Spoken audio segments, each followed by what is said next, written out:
पाकिस्तान तहरीक इंसाफ के चेयरमैन इमरान खान जितने मकबूल हो रहे हैं, शायद ही मौजूदा दौर के किसी लीडर को इतनी मकबूलियत हासिल हुई हो।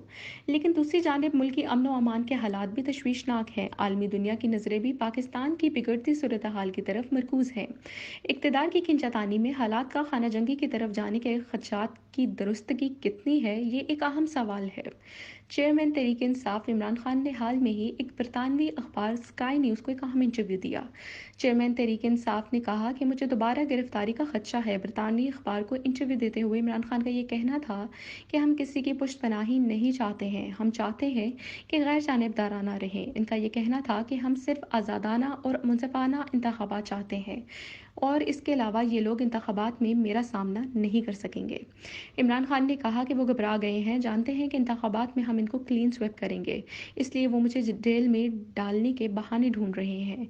उन्होंने कहा कि मुझे सियासत से नाअहल कर देने और मेरी पार्टी को तहलील करने के लिए इनके पास तो ऐसा कुछ नहीं है और मेरे ऊपर मुकदमात शहबाज शरीफ की क़यादत में जो इत्तेहादी हुकूमत ने बनाए हैं। इमरान खान का कहना था कि इदारे की कोई भी जवाबदेही नहीं है, ये जमहूरी अमल नहीं है और उन्होंने इल्ज़ाम आयद किया कि जनरल बाजवा ने हुसैन हक्कानी को अमरीका में मेरे खिलाफ लॉबिंग के लिए रखा हुआ है। नाजरीन, सिर्फ यही नहीं, गुज़श्ता रोज़ इमरान खान ने एक और बरतानवी अखबार द गार्डियन में पाकिस्तान की ISI को शदीद तनकीद का निशाना बनाते हुए कुछ बयानात दिए। इमरान खान का ये कहना था कि ISI कानून से बालातर है। अगर आपके पास कोई कानून से बालातर है तो आप जंगल के कानून में उतर आए हैं। इमरान खान ने ISI पर शदीद नोयत के इल्ज़ामात आयद किए हैं और उनका ये कहना था कि ISI लोगों को उठा सकती है, हिरासत में ले सकती है और लोगों को गायब भी करवा सकती है। उनका ये कहना था कि ISI जजों पर असरअंदाज होने की कोशिश करने के साथ मीडिया को कैप्चर करते हैं और पाकिस्तान में जो कोई भी इदारा जवाबदेह नहीं है और ये जमहूरियत नहीं है। सिर्फ ये ही नहीं, गुज़श्ता हफ्ते अदालत में से रिलीफ मिलने के बाद चेयरमैन तहरीक इंसाफ इमरान खान ने कुछ ट्वीट्स किए। लंदन प्लान के तहत बगावत का कानून इस्तेमाल करके मुझे अगले 10 साल तक जेल में रखे जाने का मंसूबा खुलकर सामने आ गया है। चेयरमैन तहरीक इंसाफ ने अपने ट्विटर पर अपना पैगाम दिया और उनका ये कहना था कि चुनांचे अब लंदन प्लान खुलकर सामने आ चुका है।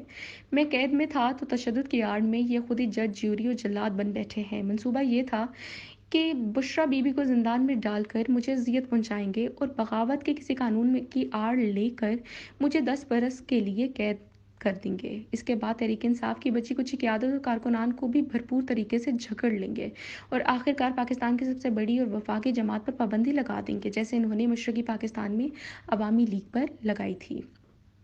ये यकीनी बनाने के लिए अवाम की जानिब से कोई रद्द अमल ना आए, इसके लिए उन्होंने 2 काम किए। अव्वल, महज तहरीक इंसाफ के कारकुनान को ही खौफज़दा ना किया जाए बल्कि आम शहरी के दिलों में भी खौफ बिठाया जाए। दूसरी जानिब मीडिया पर भी भरपूर तरीके से काबू पाया जाए और उनकी जबर की आवाज़ भी दबाई जा चुकी है। पाकिस्तान की आवाम को मेरा पैगाम है कि मैं अपने खून के आखिरी कतरे तक हकीकी आज़ादी की जंग लड़ूंगा, क्योंकि मुजरिमों के साथ और इस ग्रोह की गुलामी से बेहतर है कि मौत मेरे लिए मुकद्दम है। मैं अपने लोगों को याद दिलवाना चाहता हूँ कि हमने कलमा ला इलाहा इल्लल्लाह की सूरत में ये अहद कर रखा है कि हम रब जुल जलाल के अलावा हरगिज़ किसी के सामने नहीं झुकेंगे। अगर आज हम खौफ का बुत के आगे सजदा रेज हो गए तो ज़िल्लत और शिकस्त हमारी आने वाली नस्लों का मुकद्दर ठहरेगी। वो मुल्क जहाँ नाइंसाफ़ी और जंगल के कानून का दौर हो, वो ज़्यादा देर तक सफ़ाई हस्ती पर अपना वजूद बरकरार नहीं रख पाएगी। दूसरी जानिब गुज़श्ता रोज़ जनरल आसिम मुनीर की ज़ेर सदारत में GHQ में एक स्पेशल कोर कमांडर कॉन्फ्रेंस का इनेकाद हुआ और उसमें कुछ अहम फैसले भी किए गए। ISPR के मुताबिक फोरम में ने सख्त रद्द-ए-अमल लेने का भी अंदिया दे दिया। फ़ौजी तनसीबात और ज़ाती और सामान के ख़िलाफ़ और घिनौने जराइम में मुलव्वस पेशा जो अफराद हैं, उनको इंसाफ के कटहरे में लाया जाने का भी अंदिया दे दिया गया। पाकिस्तान के मुतल्लका कवानीन और बशमूल पाकिस्तान आर्मी एक्ट और ऑफिशियल सीक्रेट एक्ट के तहत ट्रायल के ज़रिए इंसाफ के कटहरे में उन लोगों को लाया जाएगा। तो आम तासुर तो ये है कि इमरान खान की गैर मामूली मकबूलियत का राज इसमें पोशीदा है कि उन्होंने फ़ौज की सियासी किरदार पर पब्लिक सेंटिमेंट को भरपूर आवाज़ दी, मगर हकीकत यह है कि कोई भी हुक्मरान हुकूमत से निकल जाने के बाद पाकिस्तान की ताकतवर सिक्योरिटी इस्टेब्लिशमेंट से टक्कर लिए बगैर और फिर बाद में समझौता किए बगैर इक़्तिदार में वापस नहीं आ सकता। तो क्या इक़्तिदार में वापस आने के लिए इमरान खान इस ट्रेंड को तब्दील करने में कामयाब हो सकेंगे? मौजूदा हालात को देखकर तो ये कहना कबल अज़ वक्त होगा।